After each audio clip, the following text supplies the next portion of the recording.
Bonjour à toutes et à tous, avec vous Mohamed Bilal, professeur de mathématiques. Aujourd'hui, on continue de faire des exercices concernant le cours des calculs trigonométriques. Dans cette partie, on va faire l'exercice 2 concernant le même cours, c'est-à-dire le cours de calcul trigonométrique. Donc, on passe maintenant à l'énoncé d'exercice 2. Oui, donc exercice 2. D'abord, on va lire l'énoncé d'exercice 2. Soit ABC un triangle rectangle en A tel que cosinus de l'angle ABC égale à 2 sur 5 et la distance entre B et C égale à 10. On dit la distance entre BC ou bien la longueur du côté BC égale à 10. Oui, donc voir la figure ci-dessous. Donc, on a la figure, oui. Et donc, la figure représente un triangle ABC, rectangle en A, tel que la longueur du côté BC égale à 10 et le cosinus de l'angle aigu ABC égale à 2 sur 5.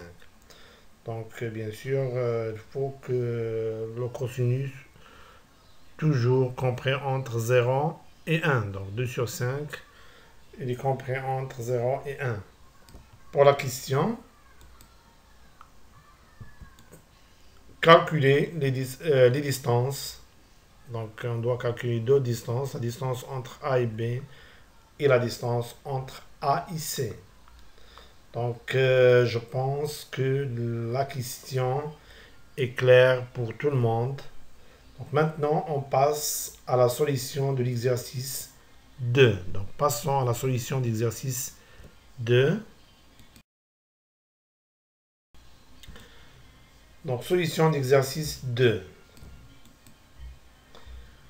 Calculons la distance entre A et B. Donc la figure d'abord. Oui. Donc on doit calculer la distance entre A et B. Donc on a déjà vu des techniques qui nous permettent, de calculer la distance entre deux points, comme le théorème des règles de Pythagore, le théorème des règles de Thalès. Donc en utilisant la méthode qui utilise le calcul des surfaces par deux méthodes, etc. Donc ici, donc on ne peut pas utiliser le théorème de Thalès parce que les conditions d'application du théorème de Thalès ne sont pas vérifiées, telles que le parallélisme par exemple. Et on ne peut pas appliquer le théorème des règles de Pythagore, parce que même si le triangle ABC est rectangle en A, mais on connaît seulement la longueur d'un seul côté qui est BC. Donc pour appliquer le théorème des règles de Pythagore, donc on doit savoir les longueurs de deux côtés. Oui. Donc maintenant, on va utiliser ou bien le cosinus, ou bien le sinus, ou bien le tangent. Donc qu'est-ce qu'on remarque? Donc on remarque que le cosinus et le sinus et le tangente donc on peut l'utiliser comme des techniques pour calculer les distances ou bien pour montrer des égalités dans les membres. Dans les membres, ils se forment des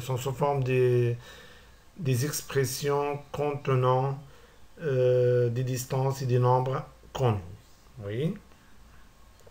Et cette technique s'ajoute aux autres techniques qui sont le théorème des règles de Thalès, le théorème des règles de Pythagore, le calcul des surfaces en utilisant plusieurs méthodes, etc. Oui. Donc d'abord, on pense à utiliser le sinus ou bien le cosinus ou bien la tangente si on a un triangle rectangle et si on connaît la longueur d'un seul côté et le sinus ou bien le cosinus, donc ça dépend, le sinus ou bien la tangente d'un angle aigu, ou bien la mesure d'un angle. Donc ça dépend de l'exercice. Oui, donc qu'est-ce qu'on a dans les données? Donc on commence par les données d'exercice. Donc on sait d'après les données de l'exercice que cosinus de l'angle aigu ABC égale à 2 sur 5. Donc on peut remplacer cosinus de ABC par le quotient d'un nombre, le quotient de deux nombres. Donc en utilisant bien sûr la définition de cosinus d'un angle aigu.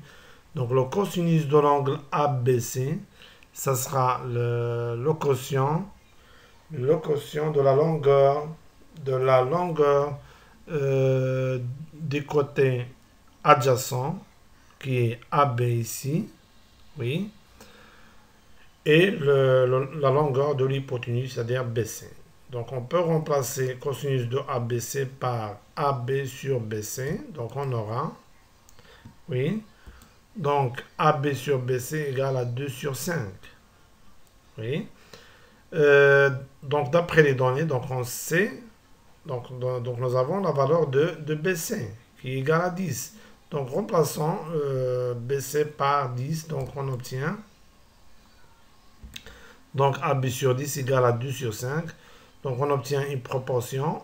On sait d'après les propriétés de la proportionnalité que les produits des extrêmes égale au produit des moyens, c'est-à-dire que 5 fois AB égale à 2 fois 10. Oui, donc on aura 5 fois AB égale à 2 fois 10. On sait qu'une égalité ne change pas si on multiplie ses membres par le même nombre. Donc multiplions aussi deux membres par 1 sur 5. Donc on va multiplier ici par 1 sur 5, ici par 1 sur 5. Donc on obtient AB égale à 2 fois 10 sur 5. Et 2 fois 10, c'est 20. 20 sur 5, c'est 4. Oui. Donc, on a calculé maintenant AB. Maintenant, on calcule. Donc, passons à la deuxième partie de la même question. C'est-à-dire, donc, on doit calculer. Donc, calculons la distance entre A et C. Donc, maintenant, on peut appliquer le théorème des règles de Pythagore. Pourquoi? Parce que les conditions d'application des théorèmes des règles de Pythagore sont vérifiées. Parce que donc ces deux conditions sont le triangle ABC rectangle. La première condition, c'est que le triangle ABC est rectangle en A. La deuxième condition, c'est qu'on connaît maintenant les longueurs de deux côtés. Donc, d'après les données, on sait. Donc, on sait la longueur du côté de l'hypoténuse, c'est-à-dire du côté BC. Et on a calculé la distance entre A et B.